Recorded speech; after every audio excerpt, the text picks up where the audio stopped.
So what's going on, guys? DIY Dan, and this is another episode of Backroads Arizona.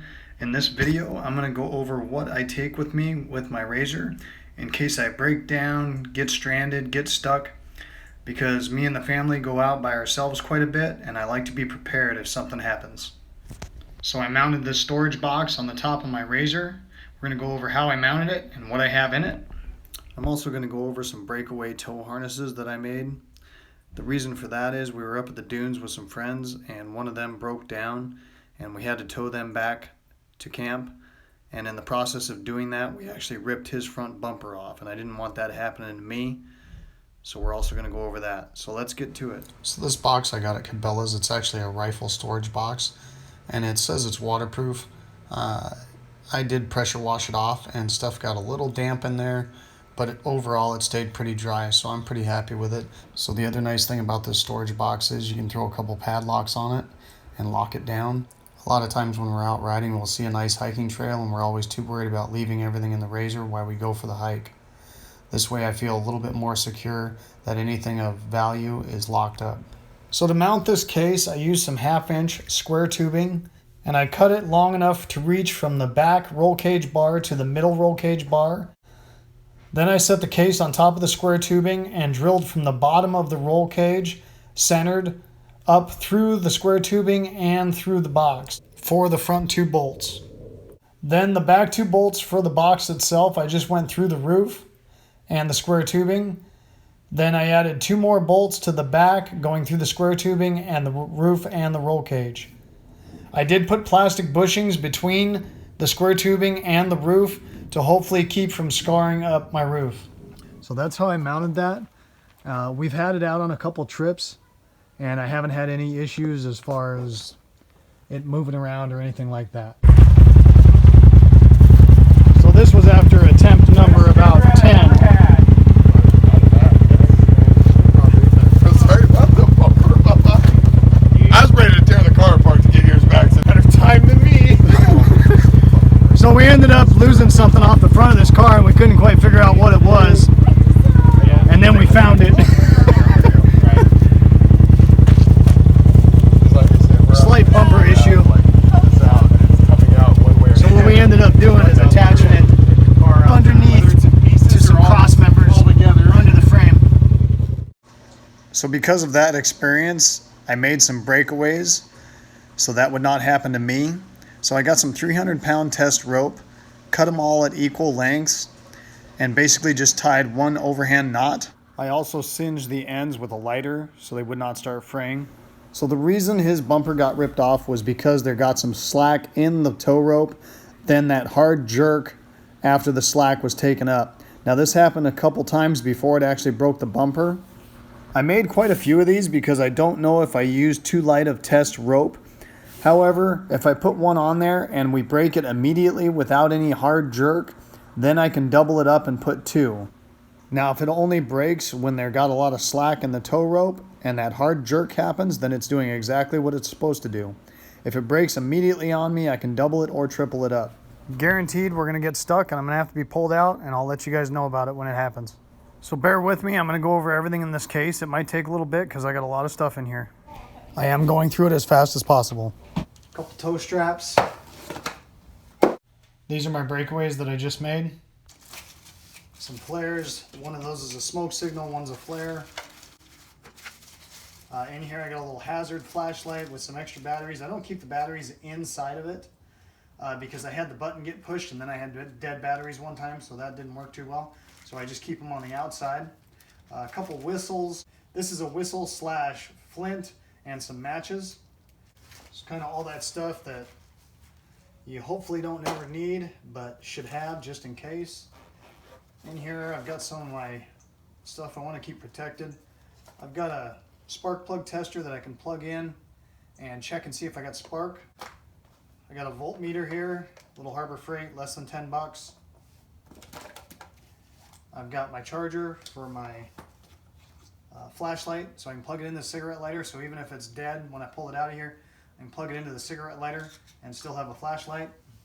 And then I've also got an extra clutch tool for changing the belt that I made, which is a 1/4 20 thread, and you need about 1.5 inches of threads. if you want to go ahead and make your own, because my Polaris did not come with it brand new, even though the toolkit says it did. This is all my stuff that kind of has sharp edges on it that I don't want possibly poking out. I've got a razor knife, I've got a pair of snap ring pliers in here, just a pair of tweezers, a pair of dikes, small screwdriver. This screwdriver goes to Phillips to flathead. Extra parts to my snap ring pliers right here. I also have my tire plug kit in here. This is extra plugs. My tire plug tools are down under this. Razor knife. And all these little bags are just from me keeping stupid oddball bags from different stuff when I got rid of stuff, or just because I don't want to throw everything in here loose. I got another 3 of these flares. I believe are 30 minutes a piece. I got these at Cal Ranch store really cheap. I do have 2 air compressors. I just got these wrapped in rags to protect them. And also, if you need a rag, you got a rag. So I got one. My other one's over here. And I got 2 of those just in case one fails on me. I've got some tie wire, some other tie wire, some electrical tape, and duct tape in this. Kind of a fix it in a bag. Extra strap. Make sure you have a decent set of jumper cables. It really sucks to have a set of jumper cables that you go to hook up and they just don't have the power to do what you need it to do, and you're sitting there forever. So my extra belt. This is some really big zip ties, and I've got some smaller zip ties in here as well. This I've got in case I'm getting towed out, basically to hook my breakaways onto my other tow straps. I got another hook here, and I've got some extra batteries. So while making this video, I came up with a couple other things I wanted to grab and take with me. Basically, on the front of my razor, there's a little tow hitch. So if I'm using just one, I can loop it through like this, and then just hook my one shackle between that and my actual tow strap. However, if I get doubled or tripled up because they're just not holding up, I can use this to loop through my razor, put my breakaway on, put my other shackle to my tow strap. So that's why I grabbed an extra one of these. I've also got an assortment of hose clamps, and that's not so much for fixing a hose as it is to do some other repairs. Hose clamps come in handy for different things. Let's say, for example, this is your steering linkage or an A-arm, and you drive into a ditch and it snaps the A-arm or steering linkage. If you can get it pushed back into place somewhat close, what you can do is take a branch or a hammer handle and put it next to it. Take your hose clamps and put 2 or 3 on each side of the brake and cinch the branch tight to the steering linkage or control arm, and it might be able to limp you back to camp as long as you're not too rough on it. Now these hose clamps go from 1 to 3 inches, so they're pretty versatile with how tight and big they'll go. And then I just grabbed a couple little ones in case I do have a hose failure or something for that. In here is the rest of my first aid, which I actually need to label. Now, 3 things I keep in pretty much every vehicle I own as far as first aid is the Cat5 Tourniquet here. That's a self-applied tourniquet. Open it up, slide it on, pull tight, stop there, tighten. You get about 4 cranks on that thing. It should be pretty dang tight. Put that over, lock it down, go over, and that will seal off any major bleed.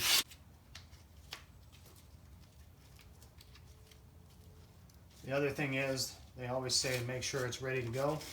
Obviously, so if you need it, you're not messing around with it, getting it ready. I ended up moving all my first aid to my glove box so it was more easily accessible. This is a compression bandage, also known as an Israeli bandage. It can be used as a tourniquet, a sling. It's a very good multi-purpose first aid. So I always carry that because all your stuff that comes in a regular first aid kit is very cosmetic. None of it is really life-saving. So these 3 items here, 4 items I should say. This is a chest seal. If you puncture anything in the box, pretty much your chest, you peel it open and it seals your chest. And that does not allow a vacuum to be created on your lungs and keep you from breathing. Okay, that's for any puncture wounds in the area here. And then I've got a package of quick clot gauze. This will stop a bleed 5 times faster than regular gauze, so I always keep one of those in each of my vehicles as well. Because honestly, your Tylenol and all that stuff is fine and dandy for cosmetic, but I wanted to have some life-saving first aid with me at all times. Because you never know when something's going to happen. You're going to roll, get pinched, get thrown out, you know, you just don't know. So that's that. In this pretty pink bag I've got here, one of my daughter's old lunch bags. Got all my basic tools, including wrenches, a 1/2 inch and 3/8 ratchet, breaker bar, some extensions. I've also got a multi-purpose tool that made sure I had my clutch cover socket on it. I've also got a crescent wrench, set of metric Allens, set of Torx, channel locks, vice grips, needle nose, etc. And then I also have my 3/8 sockets and my 1/4 inch sockets. And then I've also got a 27mm socket, and that is for your outer CV axle nut in case you break a CV. Okay, that's that. My come along, if you want to see why I carry this, just besides the obvious of helping possibly pull yourself out of something, check out my video on how to get yourself off a high-centered if you're by yourself. And then I also have this 4-foot stake, and I used these universal roll cage clamps to hold it in place. I also use these clamps to hold my LED lights, and I'm actually going to be doing a video on how I wired those in here pretty quick as well. This is the other key component to getting myself off high-centered if I'm by myself riding. I'll have that video posted at the end of this one if you want to check it out. Lug wrench, make sure it fits your lug nuts. I just carry a hammer with me, also for being high-centered on that. This is a multi-use tool. It is a shovel, and then there's also some stuff in here to make a saw out of the handle. And then I got this at Harbor Freight, just a machete. I haven't even taken the tag off of it. Just hacking through stuff if you need to. Then under the rear seat, next to the battery, I keep my jack, a bag of rags and some extra gloves, and a bag of rope as well. You just never know when you're going to want some extra rags, gloves, and then rope can always come in handy for various things as well. So one other thing we ended up getting for the RZR was this UTV cover. And the reason we got it was because we were out at the sand dunes and it started raining, and we didn't want to have the RZR getting all wet inside, so we actually covered it with a tarp, but it looked kind of ghetto, so we ended up getting this UTV cover. Once we got it, I realized that if we did get stranded and needed some shelter for some reason, this would actually work really, really well for that because it is waterproof. So we're going to go ahead and keep this in the RZR as well. Hope you guys got some good information and ideas out of this video. If so, hit like and subscribe to my channel if you haven't already. And if you have any other additional things that you should put in your RZR or UTV when you go riding, throw them in the comments below. Hope you guys enjoyed this video and hope to see you next time. Have a good one. Later.